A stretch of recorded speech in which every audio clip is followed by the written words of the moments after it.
બોડેલી લાઈવમાં આપનું સ્વાગત છે। છોટાઉદેપુર જિલ્લાના કવાંટ તાલુકાના ચાપરિયા ગામ પાસે એક અકસ્માત સર્જાયો છે।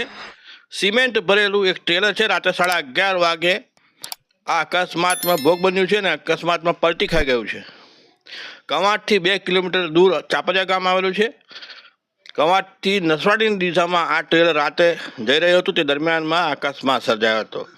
સિમેન્ટ ભરેલી ગાડી આ પલટી ખાઈ ગઈ, પરંતુ કોઈને ઈજા થઈ નહીં। સદનસીબે કોઈ કેજ્યુલિટી પણ થઈ નથી। આ ટ્રક છે સંપૂર્ણપણે આ રીતે પલટી ખાઈ જઈને નાશ પામી છે। એ પ્રકારની દ્રશ્ય આપણે જોઈ શકીએ છીએ। નાશ નથી પામી, પરંતુ પલટી ખાઈ ગયેલી છે।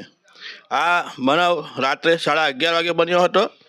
800 જેટલી સિમેન્ટની થેલી એમાં ભરેલી હતી। અકસ્માત સર્જાયો ત્યારે આ ટ્રક સર્વપ્રથમ એક વૃક્ષ સાથે અથડાઈને એ વૃક્ષ પણ મૂળિયામાંથી નીકળી ગયું છે, તે પણ તસવીરમાં દ્રશ્યમાન થાય છે। ટ્રકની બાજુમાં લગોલગ ઊભેલું આ વૃક્ષ પણ ઘટનાનું સાક્ષીરૂપ આપણે ત્યાં પડેલું નજરે પડે છે।